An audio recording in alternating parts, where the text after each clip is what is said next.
Hola, bienvenidos a De Uno a Uno Talk Show. Estamos en un nuevo episodio del segmento El Encanto de Crecer. En esta ocasión tenemos una invitada súper especial. Y como saben, este espacio es un espacio dedicado especialmente a mujeres cristianas de fe, con conversaciones muy profundas para poder desmitificar a la mujer cristiana. Así que recibamos con un fuerte aplauso a Dora Gutiérrez. Hola. Gracias. Qué gusto estar aquí, muchas gracias. Ay, la verdad es que es un honor tenerte acá y platicar un poquito de un tema que la verdad a mí me gusta mucho. Yo creo que es muy necesario para tanto mujeres como hombres, pero yo creo que para mujeres de una manera más específica, ¿no? Y igual me encantaría si te puedes presentar con la audiencia para aquellos que no te conozcan. Excelente, bueno, mi nombre es Dora Gutiérrez, tengo 36 años, soy mamá y me gusta mucho presentar más lo que soy en mi vida personal, ¿no? Ya después mis títulos, ¿no? Credenciales, sí, ¿no? Sí, soy psicóloga familiar, soy tanatóloga, trabajo actualmente la consulta privada, me dedico a lo que es lo privado totalmente y cuando no estoy haciendo eso, lo más importante, estoy creando a mis hijas. Ay, qué excelente, qué padrísimo. Y vamos a platicar de un tema, ahora sí que como dijimos al inicio, profundo. Y me gustaría saber cómo es que tú llegaste a la tanatología, ¿no? O sea, ¿cómo llegaste a empezar a estudiar eso? Mira, la tanatología llegó a mi vida, yo digo como un rayito de luz, ¿no? Y voy a hacer como larga historia corta, porque sé que hay mucho que le vamos a cortar en este episodio. Llego a la tanatología en el 2018, llegué a estudiar un diplomado en tanatología, yo ya era psicóloga, ya ejercía, ya había andado en varios ámbitos laborales, pero especialmente en el 2018 ya me había convertido en mamá, me doy cuenta que estoy en un duelo. Wow. No como tal, no lo había nombrado como tal, pero sabía que algo no estaba bien en mí. Renuncio a mi trabajo de varios años. Mi niña en ese entonces ya tenía 6 meses, 7 meses más o menos, y descubro este diplomado, entro, porque según yo no tenía nada que hacer, y ahí es donde se destapa todo. Llego ahí porque en el 2017, que nace mi bebé, yo experimento lo que es la violencia obstétrica. Entonces, ahí fue cuando mi mundo cambia. Yo no sabía que eso me podía pasar a mí, una persona estudiada, preparada, que llevaba todo el libro, ¿no? Del embarazo, parto y todos los temas, y me pasó. Y entonces, al no reconocerlo, al no identificarlo, pues es cuando empiezo a irme en picada, ¿no? Entonces, justamente a mediados del 2018, por encontrar una ayuda, encontrar algo que hacer, ayudarme a mí misma, llego al diplomado en tanatología. Wow, o sea, fue hasta que llegaste que destapaste, ¿no? Esa como cañería, ¿no? De qué estaba pasando dentro de ti. Y me gustaría adentrar poquito esta historia. Yo creo que es una historia que puede ayudar a muchas personas, especialmente a mujeres, a identificar a lo mejor cosas que no saben que habían vivido, ¿no? Entonces me gustaría si tú puedes contar un poquito de esta historia donde viviste lo de la violencia obstétrica con tu primer hija. Sí, claro. Mira, yo creo que como cualquier mamá primeriza, tienes tus ideales, tus sueños y tu expectativa de cómo van a ser las cosas. Obviamente yo había leído, había entrado a cursos, había estudiado, me había preparado en mi mente, ¿no? Nunca tienes en tu plan que algo malo puede pasar. ¿Por qué? Porque es la primera vez y no estás acostumbrado o no estás mentalizado a que algo, quieres que todo salga bonito. Ese 2 de diciembre de 2017 yo llego al hospital muy feliz de la vida, fue realmente hasta el momento de mis contracciones y demás como lo soñé, ¿no? Sin medicamentos, sin intervenciones y demás. Al momento que llego ya al quirófano es cuando empieza la experiencia negativa. Y me voy a saltar esa parte porque en realidad yo creo que te puedes imaginar cualquier tipo de abuso que va desde palabras, formas, gritos, hasta lo más grave, ¿no? En mi caso fue algo que yo no entendí hasta muchos meses después. Mi bebé nació de una manera muy, muy rápida. Yo no entendí qué pasó, mi cuerpo no respondió como yo esperaba y realmente entender que eso me sucedió tardé aproximadamente como 1 año. ¿Por qué? Porque para mí era como, no pasó, todo lo que estoy viviendo es porque estoy en el posparto, así debe de ser, pero realmente todo esto se derivó de que el parto, el trato que me dieron, la manera en que me intervinieron físicamente, no era lo que yo esperaba. Y ahí inicia. todo mi viaje en este duelo. Wow. O sea, como tú también tuviste como un proceso a lo mejor de tristeza o de... Sí. Y, o sea, y tú lo dices, lo pensaste que era como, es el posparto, ¿no? Porque obviamente, pues bueno, a quienes no han sido mamás, pues todo es algo que pueden escuchar, ¿no? De que las hormonas, lo que vive tu cuerpo, pues es algo traumático, por así decirlo, que te cambia todo tu sistema. Pero ¿cómo es que tú empezaste a detectar que eso ya no era normal o no era una tristeza natural? Totalmente. Al momento que yo salgo del hospital, llego a mi casa, la recuperación normal, yo intentaba que todo siguiera funcionando como en mi mente quería, como todo está perfecto, ya está aquí mi bebé, fue realmente una alegría tenerla con nosotros, pero conforme pasaban los meses, las semanas, me daba cuenta que no disfrutaba. Una de las cosas que más yo identifico, ahora puedo nombrar e identifico ahora como tal un duelo por esta experiencia, era que yo no podía disfrutar a mi bebé. Si mi bebé estaba bien, yo estaba preocupada. Si mi bebé estaba irritada, yo estaba de mal humor. Y eso se fue en aumento. O sea, yo esperaba como, bueno, el baby blues va a pasar, ya hablaba con mis colegas, no era una depresión, hasta que yo empecé a notar, y eso fue una noche bien específica, llorando a mi bebé a la madrugada, en ese entonces tenía unos 7, 8 meses, creo, no, unos 6 meses. Yo estaba muy desesperada y llorando así en la oscuridad, le decía a Dios, ¿qué no se supone que ser mamá iba a hacerme muy feliz? Y esa fue una pregunta muy honesta con Dios, porque yo realmente no me sentía feliz. Yo tenía a mi bebé y sí, tenía mis momentos, yo digo como mis destellos de alegría, pero al momento de estar yo sola con mi bebé, darme cuenta que verdaderamente no estaba siendo feliz. Había una tristeza profunda, pero también había un enojo, porque eso es donde se empezó a reflejar en mi matrimonio. Y ya más adelante detallo esa parte. Wow. Entonces, algo que me platicabas de cómo tú te sentías era que sentías como una nube negra, ¿no? Sí. ¿Cómo es que describes eso? Ok, yo así le llamo, ¿eh? Yo creo que fue un periodo de 2 años aproximadamente donde esa nube negra, yo la describo así, estuvo sobre mí. ¿Por qué? Porque realmente, como te decía ahorita, aunque tenía mis momentos, mis destellos de felicidad o de alegría, yo sentía que no estaba satisfecha.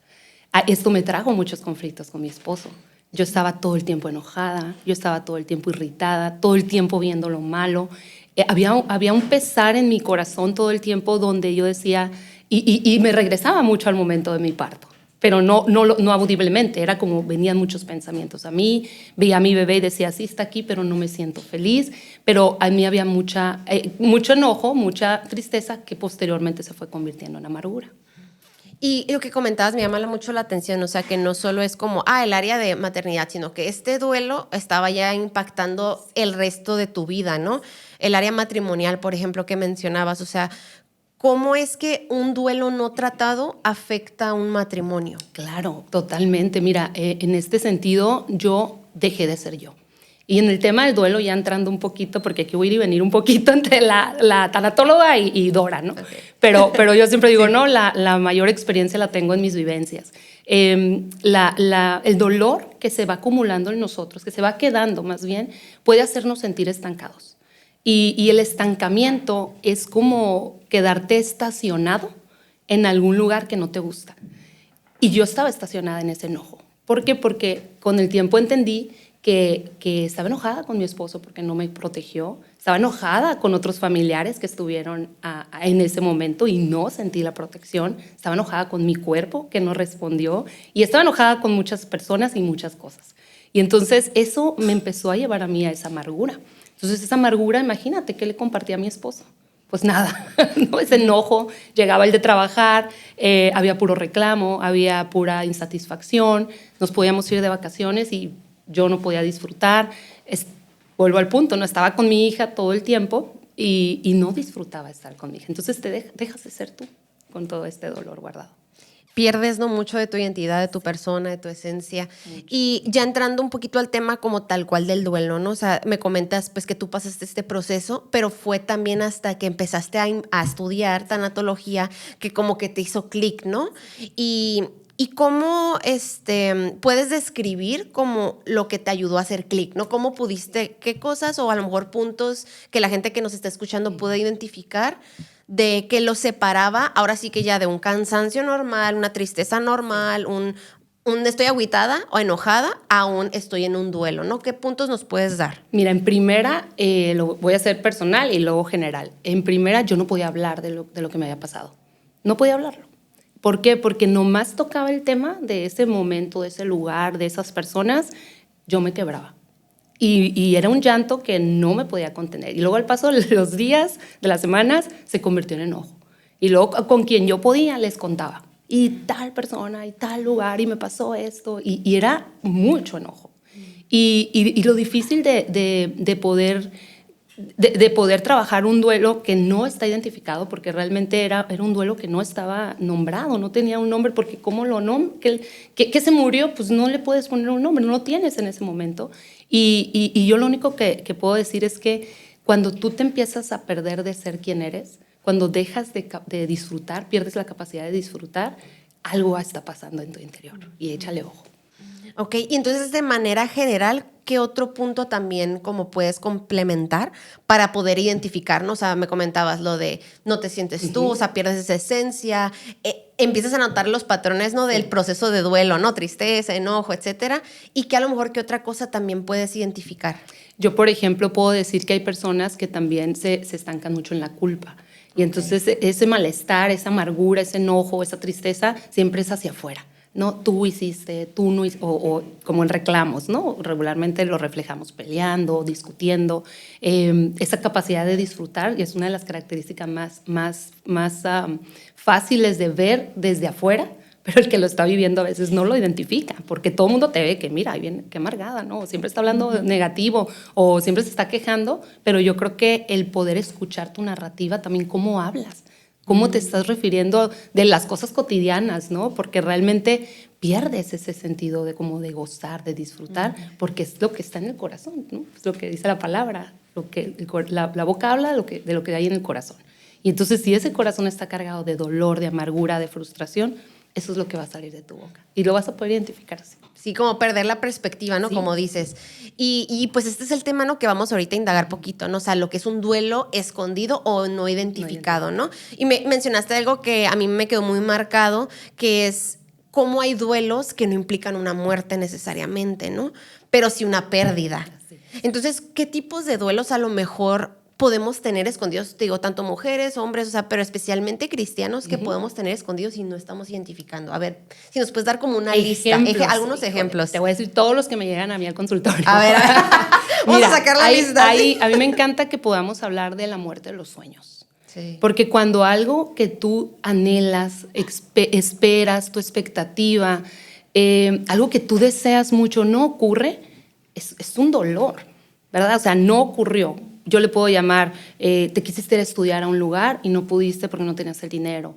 Quieres tener un bebé y no puedes porque en ese momento tienes un diagnóstico. Te quieres casar a tal edad y pues no ha llegado el bueno o la buena. Entonces, todas esas expectativas son sueños que están ahí, ¿no? Son anhelos.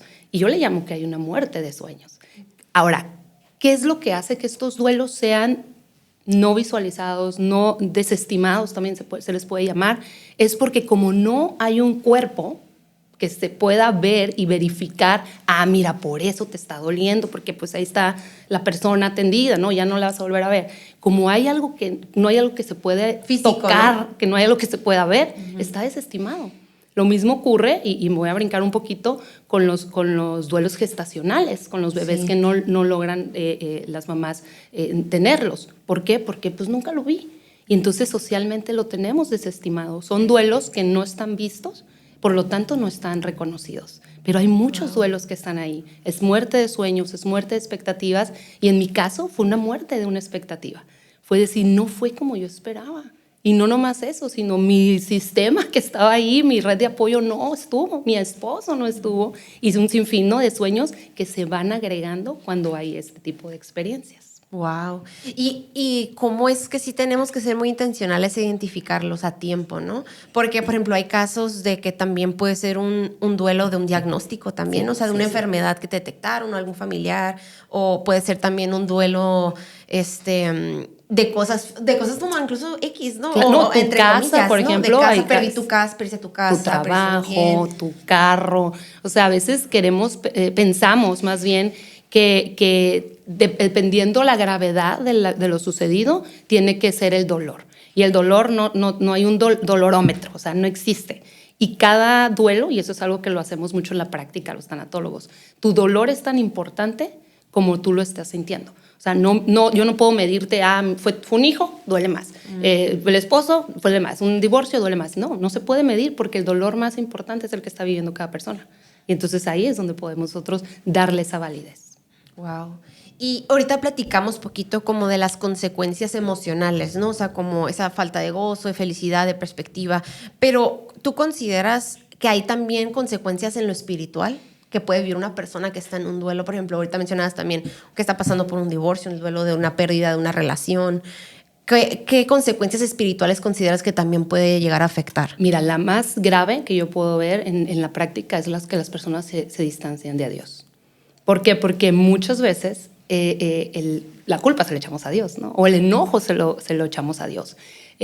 Claro que la persona en este proceso de entender su dolor o comprender lo que está viviendo, muchas veces no quiero continuar con lo que hago siempre, mis prácticas espirituales, ya no quiero ir a la iglesia, no quiero ir a la iglesia para que no me pregunten lo que me pasó, o no quiero ir porque todo el tiempo, y lo voy a decir con mucho cuidado, ¿no? Confundimos, ¿no? La fe o la falta de fe con una persona que está viviendo un duelo, sí. Y realmente es un proceso que está pasando en el área física, pero que nuestro espíritu también se quebranta, y entonces tenemos que ser empáticos en ese sentido, pero claro que se ve afectado también espiritual. Y la parte de la empatía que mencionaste, yo creo que es algo que como sociedad y lamentablemente como la iglesia de Dios a veces fallamos, ¿no? ¿Y por qué crees que también pasa mucho, no? Y ahorita lo mencionaste, y es algo como que a mí honestamente me duele mucho, ¿no? Como se minimiza mucho esta clase de duelos, ¿no? Duelo de un divorcio, o especialmente ya entrando al tema también de la muerte gestacional, o cuando un hijo familiar o la persona tiene un diagnóstico, alguna enfermedad, o sea, ¿por qué crees que hemos perdido como esa esencia de empatía? Yo creo que las personas no estamos acostumbradas a lidiar con el dolor ajeno. O sea, puedes vivir con tu dolor y tú sabes si te lo callas, si lo platicas, si te quejas, o tú sabes qué quieres hacer con tu dolor. Pero regularmente cuando estamos frente a alguien que está atravesando un proceso de dolor, no sabemos qué hacer. Y no me vas a dejar mentir, regularmente si tú tienes a una persona llorando delante de ti, lo primero que quieres hacer es como, ya cálmate, o sea, ya sí. Ya no llores, ¿no? O ya, ¿qué hago? ¿No? ¿Qué te traigo? ¿Qué te doy? Y lo que aprendemos durante el trabajo de duelo, la terapia tanatológica, es no le quitamos el dolor a las personas. No somos magos, no somos médicos, no somos Dios para quitar el dolor a las personas. Las acompañamos en su proceso de poder liberar ese dolor. Porque de la otra forma queremos reprimirlos o ya no llores. Apagarlo, ¿no? Cállalo, como si fuera switch. Ya mira, hay gente que de repente con muy buenas intenciones llega a decir como, mira, ya no llores porque tu ser querido que acaba de morir está sufriendo de verte llorar, o de repente ya no le llores a ese ingrato, ¿no? Ya no te merece. O sea, creemos que quitarle el dolor a la persona lo va a ayudar, cuando no. Lo que ayuda es estar ahí para la persona, validarle su dolor. Porque cuando nosotros validamos el dolor, le estamos diciendo a la persona, importa lo que estás sintiendo, no importa que no estés en tu óptima momento, pero aquí estoy porque te amo, me importas y porque quiero ayudarte. Wow.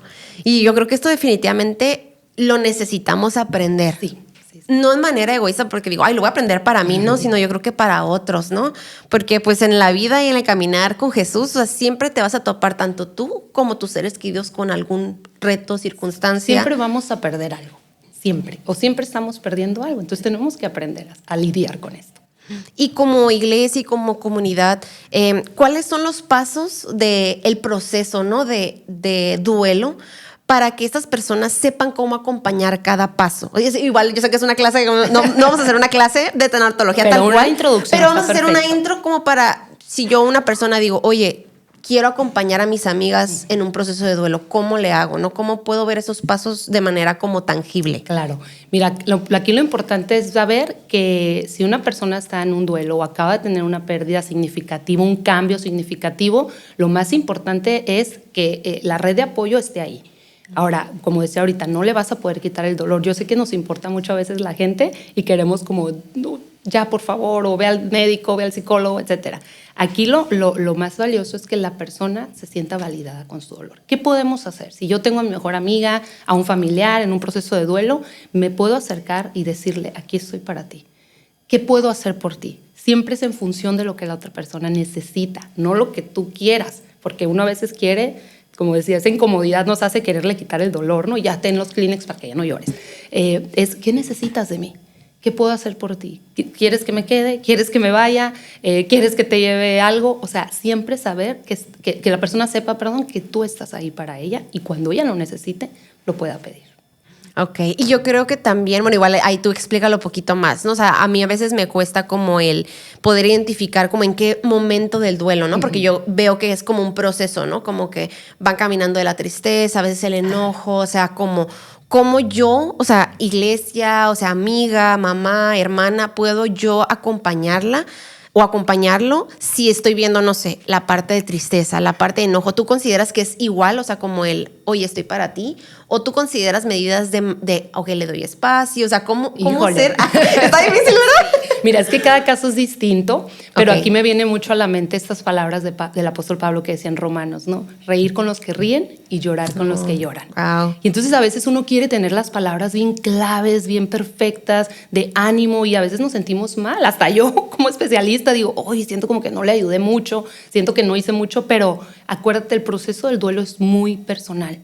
La persona no, inclusive aunque existan estas fases, ¿no? Que es la negación, que es el enojo, que es la tristeza, la negociación y la aceptación, que son los pasos más reconocidos, Sí. ¿no? De las fases del duelo, perdón, aún así no se viven lineales, no tienen un tiempo específico.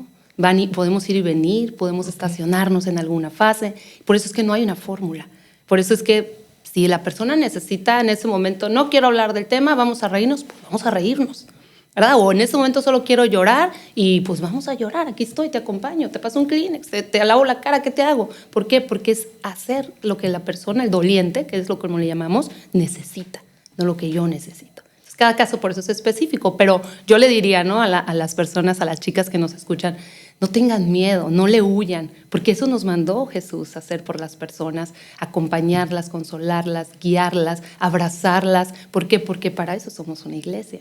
Y entonces no tener miedo de si saber que, ay, mira, esta persona acaba de perder a su bebé, mejor no me le acerco para no preguntarle, no la quiero hacer sentir mal. Tampoco te estoy diciendo que vayas y la intervengas, pero quizá es como, ¿cómo estás hoy? ¿Qué puedo hacer por ti?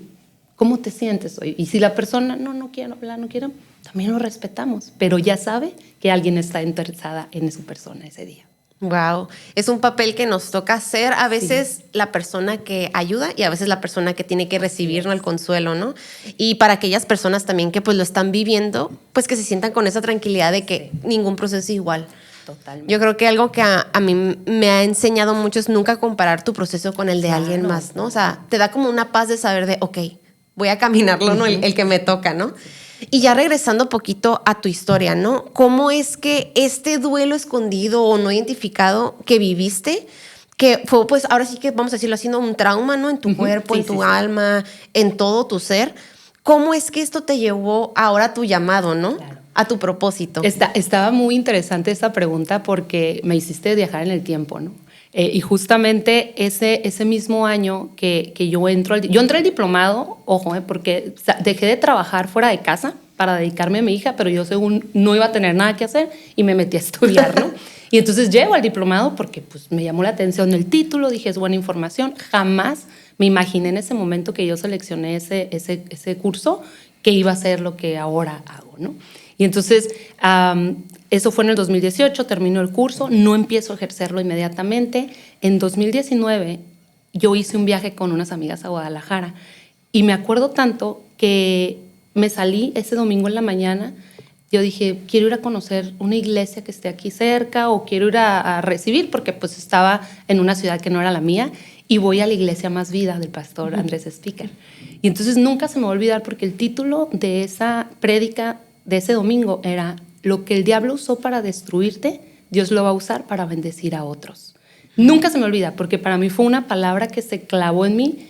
Y porque yo seguía en ese dolor. Ya había estado en el diplomado, ya había conocido lo que era el tema, ya había identificado mi duelo, pero yo seguía estacionada en ese enojo. Entonces, cuando yo empiezo a entender qué puedo hacer yo con este dolor, o sea, qué le hago, hacia dónde, claro que no es una pregunta tan sencilla ni tan iluminada que un día te levantas y dices, wow, ¿qué voy a hacer con mi dolor? No, al contrario, lo que menos quería era volver a tocarlo.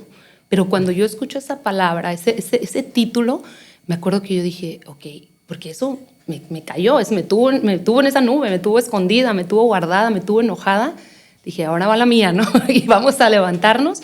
Y poco a poco fue cuando yo empecé a darle un poco más de práctica a lo que ya había estudiado y me había preparado. Como que fue ese paso de fe, ¿no? Sí, o sea, sí. fue como un crecimiento de fe.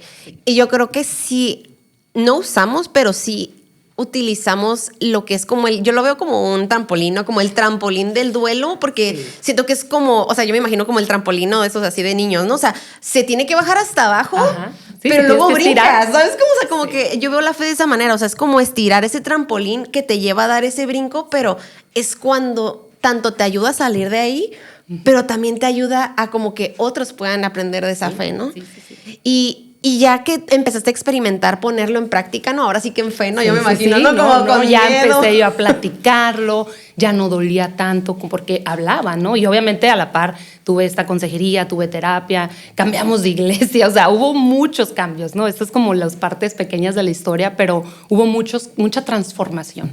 Y yo creo que el dolor, sin ponerlo en un lugar de Dios ni alabarlo, porque jamás adoramos al dolor, pero le damos su lugar y su espacio en nuestras emociones.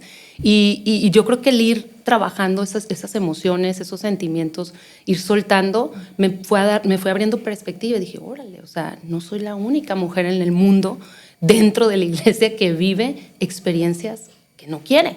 De hecho, es como, wow, toda la gente vive experiencias. Dora, no descubriste América, ¿no? O sea, toda la gente vive situaciones que no quiere, vive experiencias que no quiere. Entonces, ¿cómo podemos salir de ellas? Pues reconociéndolas, nombrándolas. Y fue cuando ya, pues directamente, ¿no? Me empecé ya a enfocar a lo que era la terapia, porque para ese entonces, te decía, ya había salido, yo trabajaba fuera de casa en una oficina, y para ese entonces yo ya no estaba, ya nunca regresé, o sea, ya nunca regresé ni a oficina, ni a empresas, ni demás, y fue que empecé a despegar, ¿no? En esta parte de la consultoría en privada. Y entonces ahí es cuando el dolor yo le empiezo a dar un sentido, Ana, porque las personas muchas veces bien intencionadas y hasta con palabra y todo, ¿no? Bíblica, vienen y nos dicen, oye, es que todo obra para el bien, por algo pasan las cosas, y dentro del duelo, sobre todo si estamos en la fase del enojo, no lo vamos a entender y no lo vamos a querer aceptar, porque realmente las cosas obran para el bien, pero las cosas que nos pasan no significa que no nos van a pasar cosas que no nos gusten. ¿Me explico? A veces ligamos este versículo como si todo obra para el bien, como diciendo, todo lo que te pase va a ser para el bien, padrísimo, sí, bueno, y Dios te va a usar. Pero dentro de todo obra para el bien. De hecho, alguna otra versión dice, Dios usa todo a favor de las personas que lo aman. O sea, Dios usa para el bien esas cosas que te pasan. Significa que dentro de esas cosas que te van a pasar cosas que no te gustan, que te duelen, que te desaniman, que te lastiman. ¿Y qué quiere decir? Que pues no todas van a ser bonitas. Entonces tenemos que estar abiertos a que nos van a pasar cosas que no nos gustan, que nos duelen, que nos van a destrozar, pero si tú lo pones en manos de Dios, Él lo va a transformar para el bien, porque lo amas. Y entonces esa es una razón más que suficiente para decir, ahí te va mi dolor, Dios. Wow. Y qué hermoso también la parte de que fuiste muy valiente al utilizar tu testimonio, tu historia, para crear una mayor empatía, ¿no? O sea, hacia las personas que tú empezaste a tratar, ¿no? Y cómo fue empezar a trabajar con mujeres, a lo mejor casos similares o personas con un duelo no identificado, a lo mejor duelos que no eran necesariamente muerte, ¿no? O sea, ¿cómo fue empezar a ver ese espejo en otras personas? Al darme cuenta que a cualquier persona, incluso los cristianos, porque ese es otro tema, a mí llegan al consultorio muchas personas creyentes de fe, cristianos, y darme cuenta que cristianos, no cristianos, chinos, mexicanos, o sea, a todas las personas les puede pasar algo que los puede romper. O sea, todos, nadie estamos exentos. Y yo creo que como creyentes, como personas de fe, a veces vivimos en esta nube como de, como yo sirvo a Dios, no me puede pasar nada. O como yo amo mucho a Dios, no, mira, intocable. Sí, tenemos un Dios que nos defiende y nos cuida y nos protege, pero estamos en este mundo donde puede haber cosas que nos pueden dañar. Y hasta Jesús nos lo advirtió, ¿no? Él dijo que en este mundo vamos a vivir aflicciones. Y dije, wow, nos hizo spoiler, ¿no? Sí, es cierto. Como que vamos a vivir advertidos, ¿no? Sí, o sea, vamos a vivir cosas tristes, dolorosas, vas a tener pérdidas, va a haber, la gente que amas va a morir, perdón cómo se escucha eso, pero significa que va a haber dolor, pero también nos da la garantía de que Él vence cada una de estas cosas. Y yo lo digo así bien sencillo, pero créeme que no es tan sencillo como suena ahorita. ¿Cómo vencemos el dolor cuando un ser querido se muere, ¿no? Yo les digo, pues no le des a la muerte la ganancia de tú morirte con tu ser amado. ¡Oh, qué fuerte! ¿Verdad? Entonces así lo vences. Y si Jesús venció la muerte, pues tú cómo la vences. No lo vas a hacer igual que Jesús, ¿verdad? Pero ¿cómo lo vences? Siguiendo viviendo, dándole honra a la vida de tu ser amado. Y bueno, obviamente eso es algo más profundo, ¿no? Pero es la forma en que pude conectar, llegar a la gente. Me ha tocado hablar con personas, pastoras, ¿no? O expastoras, que por cuestiones de duelo, por cuestiones de pérdidas, por estar estacionadas en esos dolores, han perdido muchas veces familia. Me he visto personas que llegar al divorcio por no trabajar un duelo. O sea, muchos temas así que digo, el dolor verdaderamente ahí guardado, sí perdemos más de lo que es la verdadera pérdida. Wow, y me gustó mucho también lo que comentabas acerca de que, pues aparte de que llegan muchas personas creyentes, ¿no? Que conocen de Jesús, que son cristianos, y yo creo que sí hay muchos mitos, como el que mencionabas, hay muchos mitos acerca de la tanatología, acerca del duelo. ¿Y qué otros mitos consideras que sí deben de ser erradicados en las personas en general, ¿no? En la comunidad, pero especialmente en las personas cristianas? Híjole, hasta hice mi acordeón, porque dije, no, lo voy a ser muy específica con lo que me ha tocado escuchar. Mira, por ejemplo, uno de los mitos más comunes que a mí me encanta hablarlo y decir, no es cierto que a la gente buena le pasan cosas buenas y que a la gente mala le pasan cosas malas. No es verdad. A la gente buena o a la gente que trata de vivir principios positivos también le pasan cosas malas. Ay, de repente como creyentes es como, pero yo voy a la iglesia, oro, tengo fe, hago esto o el otro, también te puede pasar algo. No soy fatalista, no soy tampoco alguien que quiera desanimar, pero creo que es vivir sabiendo que vivimos en un mundo donde nos pueden pasar situaciones sin caer en la ansiedad, es parte de desmitificar el duelo, no el dolor.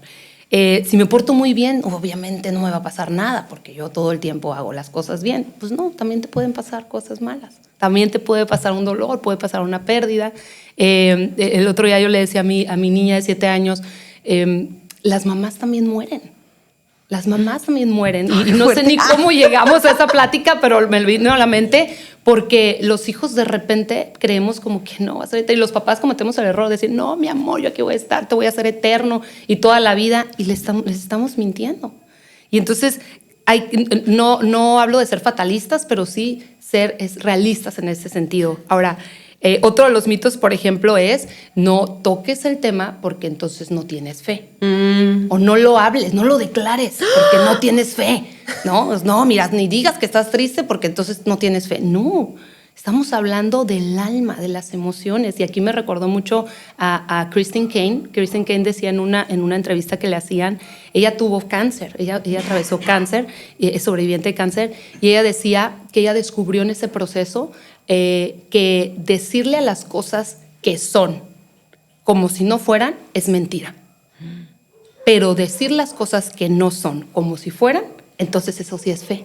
Entonces a mí me impactó y me encantó. Yo le robé la frase, no, porque a veces queremos ser muy espirituales, decir, no hay dolor, no hay tristeza, no, o sea, sí creo yo en un acto de fe, en una oración de fe, en una declaración de fe, pero negar algo que estoy sintiendo, te estás mintiendo y estás en una negación que te va a atrasar más en tu proceso de elaborar un duelo. Wow. Y entre muchos otros, ¿no? De repente una persona me decía en una sesión, Dora, yo soy hija de pastores, yo no puedo sentirme de esta manera. No puedo ese, ¿no? No puedo, o sea, ¿cómo? O sea, por un lugar, una posición, un título, no puedes sentir tristeza, no puedes llorar. Esos son mitos. Wow. ¿Por qué? Porque a veces nos pueden tachar de que no tenemos fe o de que no somos lo verdaderamente creyentes. Y otra de las cosas que de repente me enoja, ¿no? De repente escuchar es cuando, pues, ¿en qué pecado andará, ¿no? Cuando la persona está en un dolor, cuando estamos hablando del alma. Jesús le llama a los cansados y a los dolidos y a los quebrantados que vengan con Él. O sea, si no estuviera esa invitación, significa que nadie sufriríamos, ¿me explico? Y si está abierta esa invitación a los quebrantados, a los cansados, a los tristes, o sea, significa que vamos a estar en algún momento así y que tenemos la puerta abierta para acercarnos a Jesús porque nos va a hacer descansar. Y así es el proceso del duelo. Incluso aunque no seas creyente, aunque no vayas a una iglesia, aunque no seas cristiano, católico o cualquier denominación, necesitas una parte de fe para que tu duelo pueda ser trabajado. Porque yo les digo, te tienes que ver con fe, te tienes que ver como si ya estuvieras fuera de ese dolor. Ahorita se siente bien gacho y te duele y el dolor está ahí y está taladrando, pero te tienes que ver como ya libre de ese dolor, como si, no que no está pasando, no lo estamos negando, es visualízate como si ya no estuviera ese dolor. ¿Qué harías? ¿Seguirías viviendo? ¿Seguirías feliz? No, pues viajaría, no, pues haría esto. Y es cuando las personas abren esa perspectiva. Wow, y qué padre desmitificar esta parte de que la fe no es negar. Así es. Yo creo que es algo que nos debe quedar bien anotado sí. El día de hoy. No negar lo que sí está pasando, sí. Pero sí esperar, ¿no? Sí, claro. La esperanza, como dice, la certeza de lo que esperamos, totalmente. ¿no? O sea, eso es vivir en fe. Sí. Y yo creo que todos esos puntos, o sea, mucha gente van a estar ahí apuntando, yo también apuntando, porque es importante tanto para uno como para otros, ¿no? Y ahora la parte que platicabas, ¿no? De cómo Dios te está usando ahora en esta área, ¿no? Tan importante, tan a lo mejor minimizada o poco hablada incluso en la iglesia o en la sociedad. Y me platicabas poquito acerca de que quieres abrir o estás empezando a abrir grupos, sí. ¿no? Acerca de este tema, ¿no? Es la idea, mira, uno de mis sueños, y digo, no alcanzado, porque todavía espero vida, salud y tiempo para hacerlo, es abrir grupos de apoyo en duelos. Y cada grupo, por ser tan diferente y ser tan especial, pues va a necesitar su espacio, ¿no? O sea, duelos para personas en divorcio, duelos para personas que perdieron a una familia, a un padre o una madre, pero especialmente he sentido recientemente, Ana, los duelos poco visibilizados, ¿no? Y entre ellos están los duelos gestacionales, las personas que han perdido bebés no nacidos o al poco tiempo de nacer, los duelos por algún diagnóstico en el hijo, que eso es un área que de verdad te impactarías, ¿no? La cantidad de padres que de repente en esa querer dar y hacer lo mejor por los hijos se niegan, ¿no? Al proceso del duelo. Y es un dolor porque lo unimos a las expectativas, lo unimos a los sueños, lo unimos a lo que yo esperaba que fuera mi hijo o mi hija, y es un duelo muy, muy, muy complejo porque también no está tan visibilizado. Entonces, ¿cuál dije? El de bebé, el de gestacional, el del diagnóstico y también los sueños, la muerte de los sueños. ¿Qué sí. sueños que yo anhelaba ya no alcancé a lograr? No porque no quiera, sino porque alguna circunstancia de la vida ya no me lo permitió. Y esos son duelos, si te das cuenta, 3 muy poco visibilizados, muy poco hablados, inclusive a veces hasta escondidos, porque no sabemos. Si tú vas a la iglesia un domingo, tú ves a las otras personas, a sus caras, y de repente tú no puedes saber qué le está doliendo a esa persona. Wow. ¿Verdad? Porque sí. puedes fácilmente identificar a alguien que falleció su ser querido, ¿verdad? A lo mejor una foto, un mensaje, un post que hizo. Pero ¿cómo sabes si esa persona renunció a un empleo que le gustaba mucho, pero en ese momento ya no lo puede ejercer y está atravesando ese dolor? Y Y entonces yo creo que ese tipo de duelos que mencionaba son de los pocos visibilizados. Y mi idea, mi plan, mi sueño, mi anhelo, que yo deseo que no termine este año sin poder arrancarlos. No tengo obviamente fecha todavía, pero Muy es pronto. poder tener espacios para las personas de poder y trabajar esos duelos. Pues para que todas las personas que estén escuchando estén al pendiente, porque es un proyecto, yo creo que, aparte de que hay detrás mucha empatía y mucho amor, o sea, se puede escuchar en ello, Gracias. aparte va a tener mucho impacto, o sea, tanto en la sociedad en general y especialmente en la comunidad de iglesia, ¿no? Y sobre todo saber que todos en algún momento podemos ser de ayuda para alguien más. O sea, no porque, ay, la tanatóloga, voy con ella. No, o sea, tú aprendiendo esto, el que tú retomes tu vida, alguien más te va a ver y va a decir, órale, hace tantos días yo la veía tan decaída, tan sin ganas, tan sin ánimo, y ahora la veo sonriendo. Oye, ¿qué hiciste? Y entonces, pues trabajar mi duelo, ¿no? Claro que todo es apuntando a Jesús, o sea, todo es apuntando a la fe de saber que vamos a estar bien, porque esa es la promesa, ¿no? Que vamos a estar bien, que vamos a ir a una eternidad hermosa, pero mientras llega, pues vivir lo mejor posible aquí en la tierra. Wow. Y ya casi para cerrar este tema, que la verdad ha sido de mucha bendición para mi vida, yo sé que para la vida de muchos, me gustaría que puedas compartir aquí viendo a tu cámara, ¿qué le pudieras decir unas palabras a aquella persona, especialmente una mujer, que a lo mejor está empezando a identificar que está viviendo un duelo, que a lo mejor empieza a identificar que está en una de esas etapas de ese ciclo de duelo, que a lo mejor siente ese desánimo, siente esa nube negra que tú vivías, ese peso, ese vacío, o a lo mejor incluso su matrimonio, sus relaciones o su vida se está desmoronando? ¿Qué le pudieras decir? Wow, mira, qué bonito. Yo te diría primeramente, si en estos momentos tú te estás sintiendo perdida, porque el duelo no es que perdiste lo más importante, es que tú te sientes perdida, no sabes quién eres. No te sientes tú, no sientes que disfrutas, no sientes que puedes volver a sonreír y sientes que ese dolor va a ser eterno. Yo te diría que tu dolor es importante, que tu dolor importa no nomás a algún especialista, a tu red de apoyo, sino que también a Jesús le importa tu dolor. Y tan le importa que dejó este recurso, que es su Espíritu Santo, para ayudarnos. Pero necesitamos nosotros darle el permiso, hablar, alzar la voz. Si nosotros creemos que el tiempo, que ese es otro de los mitos, ¿no? El tiempo me lo va a curar, el tiempo me lo va a sanar. No, tengo que levantar la mano, tengo que decir necesito. Una oración es suficiente para decir, Jesús, necesito tu intervención en esto. Y va a pasar, pero necesitamos empujarlo para que suceda. Bueno, muchas gracias, Dora, en serio, por este episodio. Ha sido, digo, algo increíble, un tema tan profundo y a la vez tan poco hablado, ¿no? Y yo creo que hoy es un paso de que este tema pueda expandirse muchísimo más. Muchas gracias a todos los oyentes que nos están viendo, nos están escuchando. Si tú te identificaste con ese tema, ten la libertad de mandar mensaje. Puedes mandar un mensaje a nosotros, a Dora Gutiérrez o a quien tú quieras. Si tú tienes personas en tu comunidad que te puedas acercar a pedir ayuda. No tengas temor, como dijo Dora, no tengas vergüenza o culpa, sino que Dios quiere sanar ese duelo. Y si tienes un duelo no identificado, es tiempo de identificarlo. Así que otra vez, muchísimas gracias, Dora. Si no nos sigues, síguenos en nuestras redes sociales, síguenos aquí en YouTube, en Spotify y nos vemos a la próxima. Bye. Muchas gracias. Hola, soy Dora Gutiérrez y este es el versículo de la semana. Lo encuentras en Salmos 34:18. Cercano está Jehová a los quebrantados de corazón y salva a los contritos de espíritu. Espero sea de mucha bendición para tu vida.